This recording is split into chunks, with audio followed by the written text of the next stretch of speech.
ஆமேன். யாருக்கெல்லாம் முடிஞ்சிடலாம், அவ்வளோதான், இதுக்கப்புறம் என் வாழ்க்கை எழும்பி நிற்கிறதுக்கு வழியே இல்லை அப்படின்னு நீங்கள் சொல்லி ஒருவேளை இந்த இடத்திற்கு வந்து அமர்ந்திருந்தா கர்த்தர் உங்களுக்கு ஒரு வார்த்தையை கொடுக்க விரும்புகிறார். என்ன தெரியுமா, நாங்களும் அப்படி தான் எங்கள் அம்மாவை எங்கள் அப்பா விட்டுட்டு போகும்பொழுது அப்படியே நடு ரோட்டில் நின்ன மாதிரி இருந்துச்சு, திக்கு தெரியல.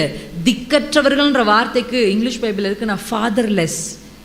ஆமேன், ஃபாதர்லெஸ். நான் சொல்கிறேன் குடும்ப தலைவர்களுக்கு, நீங்கள் தான் அந்த குடும்பத்துக்கு வழிகாட்டுகிறவர்கள். ஆமேன். ஒருவேளை நீங்கள் அந்த பொசிஷனை சரியாக ஹேண்டில் பண்ணனா ஃபேமிலி ரொம்ப செதஞ்சிடும். அதனால தான் பிசாசு எப்பயுமே குடும்ப தலைவர்கள்லாம் ஃபஸ்ட்டு டார்கெட் பண்ணுவான். அவன் டார்கெட்டே அவங்க தான். பார்த்துருக்கீங்களா? ஏன்னா இவங்க கரெக்டாக இருந்தால் அந்த ஃபேமிலி முழுசுமே கரெக்டாக இருக்கும். எங்களுடைய தகப்பனார் எனக்கு நீங்கள் வேண்டாம் அப்படின்னு சொல்லிட்டு எங்கள் 3 பேரையும் தூக்கி எறிஞ்சிட்டு அவர் வெளிநடப்பை செய்து விட்டார். அதை ஏற்றுக்கொள். ஒருவேளை சின்ன வயசில் எங்கள் அப்பா அந்த மாதிரி பண்ணியிருந்தாருன்னா எனக்கு அது ஒரு பெரிய தாக்கத்தை என் வாழ்க்கையில் உண்டு பண்ணியிருக்காது. ஆனால் எல்லாவற்றையும் அறிந்து, இந்த உலகத்தை அறிஞ்சு, இந்த உலகத்தை எப்படி சந்திக்கணுன்றதெல்லாம் அறிந்த பொழுது எங்களுடைய தகப்பன் அதை செஞ்சதுனால அந்த தாக்கம் என்னுடைய இருதயத்தில் பல மடங்கு அதிகமாக இருந்துச்சு. நான் நிச்சயமாக எதிர்பார்க்கவே இல்லை அப்படி ஒரு விஷயத்தை எங்கள் டேடி செஞ்சுட்டு எங்களை விட்டுட்டு போகிறேன்னு சொல்லிட்டு போவார். நான் நம்பவே இல்லை. ஏன்னா நான் ஹாஸ்டலில் இருந்தேன். திடீர்னு ஃபோன் கால் வருது, நீ வீட்டுக்கு வா, இப்படி ஒரு பிரச்சனை அப்படி. நான் நம்பவே இல்லை. அதுக்கப்புறம் எங்கள் தகப்பனை பார்க்கவே முடியல. ரொம்ப காலங்கள் ஆச்சு அவரை மறுபடியும் நான் பார்க்குறதுக்கே. அந்த பிரச்சனைகள் அப்படியே ரொம்ப பெருசாக போகும் பொழுது ஆண்டுடைய சமூகத்தில் நானும் தங்கச்சியும் அம்மா உட்காந்து அழுது ஜெபிப்போம். அல்லேலூயா, ஆமேன். அப்போல்லாம் யோசித்து பார்த்தேன், யார் நடத்துவா? அப்போல்லாம் வாழ்க்கையினுடைய முக்கியமான கட்டத்தில் நானும் என் தங்கச்சியும் இருக்கிறோம். 2 பெண் பிள்ளைகள், ஒரு அம்மா, எப்படி வாழ்க்கையை நடத்துறன்ற ஒரு பெரிய திகில் உள்ளத்துக்குள்ளே வந்தது. ஆனால் ஒரு நம்பிக்கை இருந்தது, கர்த்தரை உறுதியாய் பற்றி கொண்டா கர்த்தர் நம்மளை நடத்திடுவாருன்னு. திக்கற்ற பிள்ளைகளுக்கும் விதவைகளையும் ஆதரிக்கிற, அனாதைகளை ஆதரிக்கிற ஒரு தெய்வம் உண்டு என்பதை நாங்கள் அறிந்ததுனால எனக்கு ரொம்ப அந்த பாடல் வரிகள், என்றைக்கும் மறைந்திருப்பீரோ, தெரியுமா அந்த பாட்டு? தூரத்தில் நின்று விடுவீரோ, என்றைக்கும் மறைந்திருப்பீரோ, தூரத்தில் நின்று விடுவீரோ, ஏழைகளை மறப்பீரோ,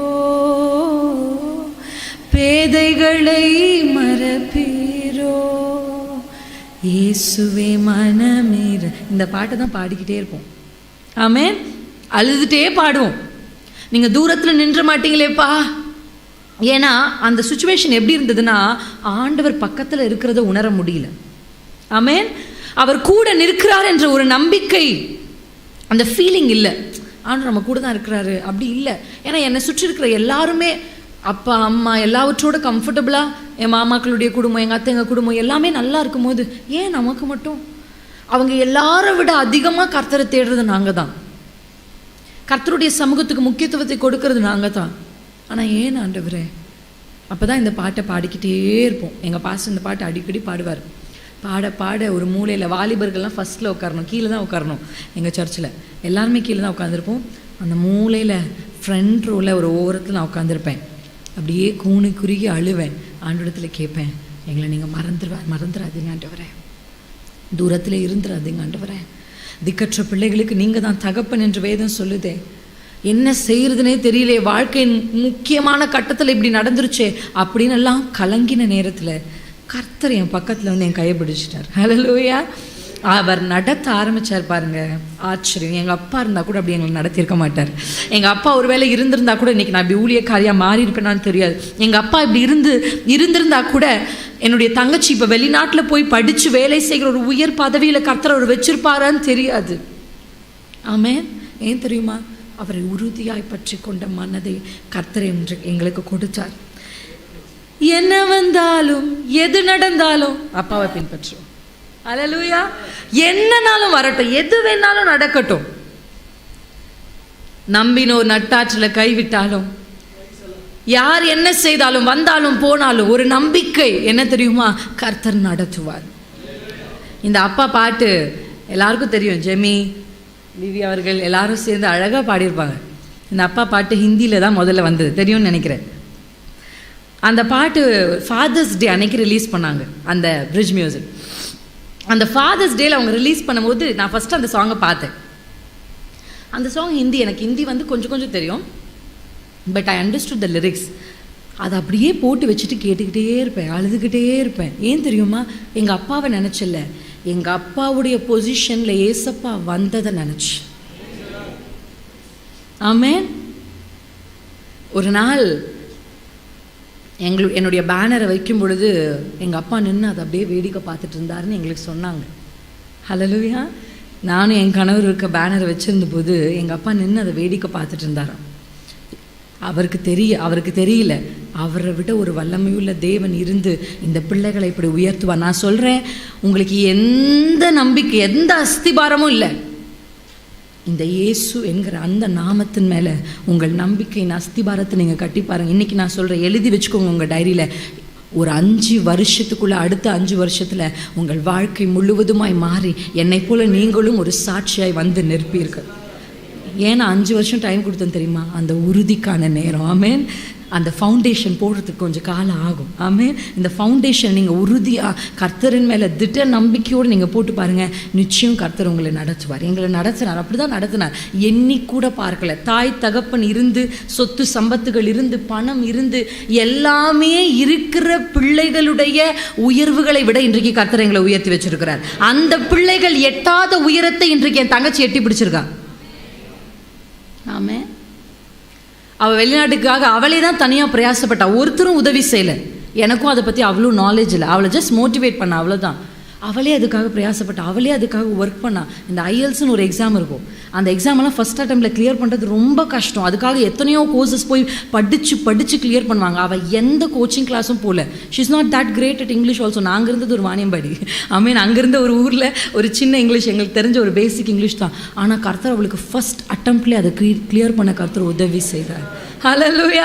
அவள் படித்து முடிச்சுட்டு அவள் காத்திருக்கும் பொழுது அவளுக்கு இந்த முழு உலகத்துக்கும் அறிஞ்ச ஆப்பிள் கம்பெனி, ஒரு பெரிய கம்பெனி, அது அந்த கம்பெனியில் கர்த்தர் அவருக்கு வேலை கொடுத்தார். ஏன் தெரியுமா? உறுதியாய் பற்றி கொண்ட மனதை உடையவன், அவரையே நம்பி இருக்கிறபடியால் கர்த்தர் அவனை பூரண சமாதானத்தோடு காத்து கொள்ளுவார். நீங்கள் உறுதியாக அவரை பற்றி கொண்டிருங்க, அவர் உங்களை காத்து. பொறுப்பு அவருடையது, பொறுப்பு அவர் கையில் கொடுங்க. ஆமென். எங்கள் அப்பா அந்த ஆசனத்திலிருந்து எடுத்து போனது, அந்த பொறுப்பை கர்த்தர் முழுவதுமாக எடுத்துக்கொண்டார். எங்கள் அம்மா எப்பவுமே ஒரு வார்த்தையை சொல்லுவாங்க, மற்றவங்களுக்கெல்லாம் இங்கே ஒரு அப்பா இருக்காங்க, அதுக்கப்புறம் ஏசப்பா, ஆனால் உனக்கெல்லாம் டைரக்ட் ஏசப்பா தான். அதனால் நீ கவலைப்படாத, கர்த்தர் உனக்கு செய்வார், கர்த்தர் உனக்கு செய்வார். ஒரு சில இடங்களில் தகப்பன் ஒரு ஃபிசிக்கலாக கூட இருந்தால் நல்லாயிருக்கும் அப்படின்ற ஒரு எண்ணங்கள்லாம் இருக்கும். ஆமாம் தானே? இருந்துச்சு. ஆனால் எந்த குறைவுகள் எங்களுடைய வாழ்க்கையில் வந்ததோ, என்னுடைய டேடி ரொம்ப நல்ல பர்சன். இப்படி சொல்லும் போது அவர் ஒரு மோசமான பர்சனாக நீங்கள் அவரை சித்தரிக்கவோ நினைக்கவோ நான் விரும்பலை. ஏன்னா is a very good person, very loving father. ஆனால் அவருக்கு பின்னாடி ஒரு பெரிய விச் கிராஃப்ட் இருந்துச்சு. ஆமென். பொதுவாகவே இந்த விச் கிராஃப்டை இதெல்லாம் செய்கிறவங்க யாராக இருப்பாங்கன்னா குடும்பத்துக்குள்ளே இருக்கிறவங்களாக தான் இருப்பாங்க, மெஜாரிட்டி. அதுக்கப்புறமா தான் பிஸ்னஸில் இருக்க ஆப்போசிட் பீப்புள். இதுதான் மெஜாரிட்டி கேஸ். இந்த விச் கிராஃப்ட்குள்ளே இருக்கிறவங்க எப்படின்னா உடன் பிறந்தவங்க, கொஞ்சம் அடுத்த சொந்தம் இப்படிப்பட்டவங்க தான் இருப்பாங்க. அதுக்கப்புறமா தான் காம்படிட்டர்ஸ், ஏதாவது பெரிய பிஸ்னஸ் பண்ணால் அதில் இருக்க காம்படிட்டர்ஸ் இருப்பாங்க. அப்படி தான் எங்களுடைய குடும்பத்துக்குள்ளேயே இந்த பிரச்சனை இருந்தது. அதனுடைய தாக்கத்தினால தான் எங்களுடைய தகப்பன் அப்படி செய்தாரே தவிர அவர் பேசிக்கலி ஒரு நல்ல தகப்பன் தான். ஆமென். ஹல்லேலூயா. அதனால தான் எங்கள் அப்பா அப்படி போவார் நான் நம்பலை. அதான் உங்களுக்கு நான் ஒரு வார்த்தையை சொல்லுகிறேன். எது? ஆமென். நான் இன்றைக்கு மதியத்தில் ஒரு வசனத்தை வாசிட்டு இருந்தேன். மலைகள் நிலை பெயரலாம். ஆமென். மலைகள் விலகினாலும், பர்வதங்கள் நிலை பெயர்ந்தாலும், மழை விலகுமா? வாய்ப்பே இல்லை. பர்வதங்கள் நிலை பெயர வாய்ப்பே இல்லை. ஆனால் கர்த்தர் சொல்கிறார், அது அப்படி நடந்தால் கூட நான் உன்னை விட்டு விலக மாட்டேன், நான் உன்னை கைவிட மாட்டேன். ஆமென். தாய் உன்னை மறந்தாலும் நான் உன்னை மறக்க மாட்டேன்னு கர்த்தர் சொல்கிறார். உங்களை பார்த்து தான் கர்த்தர் சொல்கிறார், உங்களை ஆண்டவர் மறக்க மாட்டார். ஆமென். அவருடைய கிருபை உங்களை விட்டு விலகாது. நிச்சயம் கர்த்தர் உங்களை நடத்துவார். எத்தனை பேர் நம்புறீங்க? இன்னைக்கு ஆண்டவர் உங்ககிட்ட கேட்குறது ஒரே ஒரு விஷயம் தான். அவர் அற்புதம் செய்வதற்கு ஒரே ஒரு காரியம் தான் உங்ககிட்ட வேணும். என்ன தெரியுமா? நம்பிக்கை. சொல்லுங்களேன், உண்மையே நம்புகிறோம். உண்மையும் இல்லை, உண்மையே. வேற வழி எங்களுக்கு இல்லைப்பா, வேற கதி எங்களுக்கு இல்லைப்பா. அப்படி நீங்கள் ஆண்டவரிடத்தில் நாங்கள் அப்படி தான் ஜெபித்தோம். அப்படி ஜெபிச்சு அந்த உறுதியான அஸ்திபாரத்தினால தான் இன்றைக்கு கர்த்தர் எங்களை நிற்க பண்ணியிருக்கார். நான் உங்களுக்கு ஒரு வாய்ப்பு, இன்றைக்கு கைகளை உயர்த்தி எழுந்து நின்று என் கூட சேர்ந்து ஒரு வார்த்தையை சொல்ல போகிறீங்க. கைகளை உயர்த்தி சொல்லுங்களேன், ஆண்டவரிடத்தில் கேளுங்க, ஏசப்பா உம்மை உறுதியாய் பற்றி கொள்ளுகிற மனது எனக்கு வேண்டும். ஆமென். எது வந்தாலும் என்ன நடந்தாலும் நமக்கு முன்னாடி எவ்வளோ பெரிய சேலஞ்ச் வந்தாலும், நம்ம நம்பினவர்கள் ஒருவேளை நம்ம விட்டுட்டு போனாலும், நம்ம நம்பி சொன்ன ரகசியங்கள் வெளிப்பட்டு அவமானங்கள் நமக்கு வந்தாலும், நான் நம்பி தான் அந்த மனுஷிக்கிட்ட அந்த விஷயத்த சொன்னேன், ஆனால் இன்னைக்கு அவங்க போய் எல்லா இடத்துலையும் சொல்லிட்டாங்க. அவமானங்கள், நிந்தைகள் எது வந்தாலும், அப்பா உம்மை உறுதியாய் பற்றி கொள்ளுகிற மனது எனக்கு வேண்டும். கர்த்தர் அதை பார்ப்பாரு. நீங்கள் எப்படி உங்கள் லோவஸ்டில் இருக்கீங்கன்னு கர்த்தர் உங்களை பார்ப்பாரு. உங்கள் இடுக்கத்தின் காலத்தில் நீங்கள் எப்படி இருக்கீங்கன்றதை கர்த்தர் பார்ப்பார். யோசேப்பு அரியணையில் இருக்கும் பொழுது கர்த்தர் அவனை பார்க்கல, பிரச்சனைகள் குழியில் இருக்கும்போது கர்த்தருடைய கண்கள் அவன் மேலே பட்டுச்சு. ஆமென். அடிமையா இருக்கும்போது கர்த்தர் அவனை பார்த்தாரு.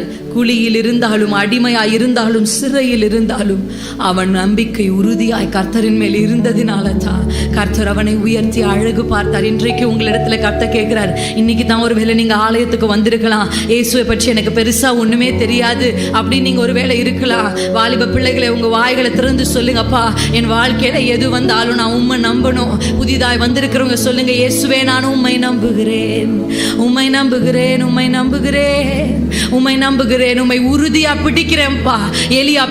எலிசா பின்தொடர்ந்து போனது போல நான் உம்மை பின்பற்றி வருவேன். உம்மை வெறுத்து நான் எங்கே, நீரே என் அடைக்கலமே, உம்மையன்றி நான் அறிவேன்.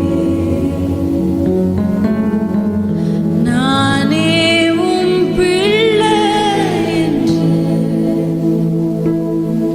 உம்மை வெறுத்து நான் எங்கே போவேன். சொல்லுங்க, உங்களை விட்டு நான் எங்க போக முடியுமா?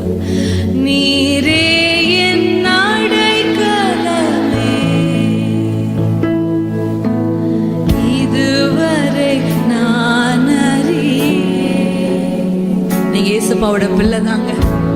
ஏதோ தூரத்தில் ஒருவேளை நின்று என் சத்தத்தை கேட்டு கொண்டிருந்த கர்த்தர் சொல்றாரு, நீ என்னுடைய பிள்ளை, உன்னை பராமரிக்கிறது என் பொறுப்பு, உன்னை வளர்க்கிறது என் பொறுப்பு, உன்னை போஷிக்கிறது என்னுடைய பொறுப்பு. அப்படி ஆண்டரை பார்த்து சொல்லுங்க, ரகபலே ஷேதாரே, அப்பா அப்பா அப்பா, மகனா உம் மகனா, உள்ளத்து நாளத்திலிருந்து அப்பா அப்பா, மகனா உம் மகனா, மனிதானே அப்பா, மனிதானே அப்பா. எத்தனை பேர் ஆண்டவரை பார்த்து சொல்றீங்க, எஸ், அவர் உங்களுக்கு அப்பாவா இறங்கி வந்திருக்கிறாரு. அந்த அப்பாவை உறுதியா பிடிச்சுக்கோங்க. உங்க நம்பிக்கை அவர் மேல வச்சிருங்க. எது வந்தாலும், என்ன நடந்தாலும் உங்கள் சார்பில் நின்று உங்களை பராமரித்து வளர்ப்பது அவருடைய பொறுப்பு. கையை உயர்த்தி சொல்லுங்க, நான் உங்க பிள்ளைப்பா, என்னை வளர்க்கறது உங்க பொறுப்பு, என் பிள்ளைகளை வளர்க்கறது உங்க பொறுப்பு, என்னை போஷிப்பது உங்க பொறுப்பு, அது உங்க கடமை. உங்க பிள்ளைய நீங்க தான் பாத்துக்கணும்ப்பா, எங்களை பாதுகாக்கிறது உங்க பொறுப்பு.